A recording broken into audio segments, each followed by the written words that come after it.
ইনশাআল্লাহ আমাদের sports ministry থেকে এবং আমরা আমাদের চপল ভাই সহ যারা এই সুন্দর আয়োজনটি করেছেন তাদের সহযোগিতা নিয়ে আমরা সারা বাংলাদেশের প্রত্যেকটি জেলায় আগামী বৈশাখে ইনশাআল্লাহ এই ধরনের গ্রামীণ খেলাধুলাকে উদযাপন করব ইনশাআল্লাহ। এবং সেই গ্রামীণ খেলাধুলাগুলোকে আমরা আমাদের সন্তানদের কাছে, আমাদের ভবিষ্যৎ প্রজন্মের কাছে আমরা পরিচিত করে তুলতে চাই।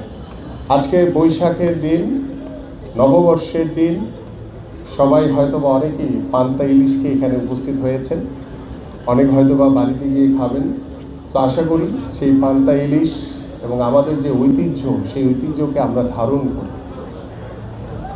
এই বাংলা নববর্ষের মাধ্যমে আমি বিশ্বাস করি আমাদের যে দেশপ্রেম সেটাকে আপনারা সবাই ধারণ করবেন, পোষণ করবেন এবং সেই ধারণ পোষণ থেকে আমরা আমাদের বাংলাদেশকে একটি ক্রীড়াবান্ধব দেশ, একটি ক্রীড়াবান্ধব পরিবেশের মাধ্যমে আমাদের এই সমাজে যে বিশৃঙ্খলা রয়েছে সেগুলোকে দূরে ঠেলে দিয়ে আমরা এই বাংলা নববর্ষে শপথ নিব যে আমরা মননশীলতার মাধ্যমে, আন্তরিকতা, ভ্রাতৃত্বতার মাধ্যমে আমরা যাতে একটি সুন্দর পরিবেশ বজায় রেখে আমাদের যে সমাজের যে বিশৃঙ্খলাগুলো রয়েছে সেগুলো দূরে ঠেলে দিয়ে আমরা এগিয়ে যাব ইনশাআল্লাহ।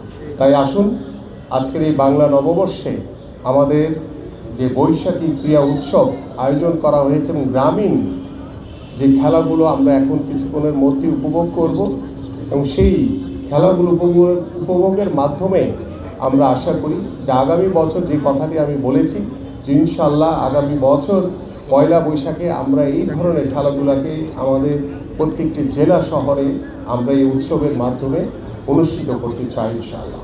তাই আসুন, আমি আর বক্তব্য দীর্ঘায়িত করবো না। অনেক গরম, অনেকে দীর্ঘক্ষণ ধরে দাঁড়িয়ে আছেন এবং আমাদের মহিলা ক্রীড়া সংস্থা কিংবা আমাদের মহিলা ক্রীড়াবিদ, ক্রীড়া সংগঠক অনেকেই রয়েছেন এবং স্পেশালি আমি আমাদের যারা মহিলারা রয়েছে তাদের উদ্দেশ্যে বলতে চাই যে আমরা পুরুষরা যেভাবে আমাদের খেলাধুলাকে এগিয়ে নিয়ে যাচ্ছে, আমি চাই যে আপনাদের সাংগঠনিক দক্ষতার মাধ্যমে আমরা আমাদের মেয়েদেরকেও সমানভাবে এগিয়ে নিয়ে যেতে চাই।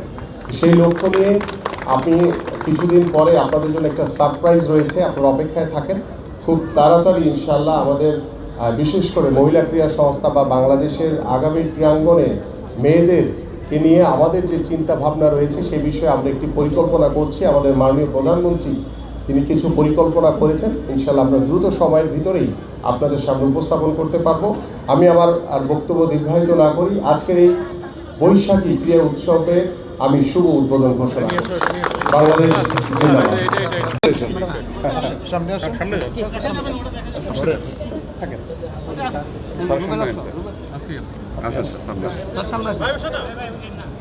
আমরা কি আস্তে আস্তে উঠাবো? ব্যানারটা দেখা যায় না। ফরিদ ভাই বলেন। ধীরে ধীরে একটু স্যার নামটা ক্লিয়ার হচ্ছে। চেহারা ঠিক আছে, আর আসবেন আমাদের উপর চলে যাবে। Thank you. ধীরে ধীরে স্যার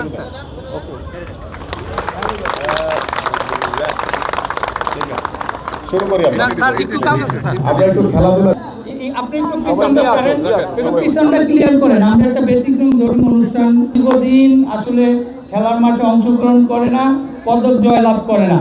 আজকে কাজী রাজনীতি নামের চপল সাহেব তাদের মেডেল পরিয়ে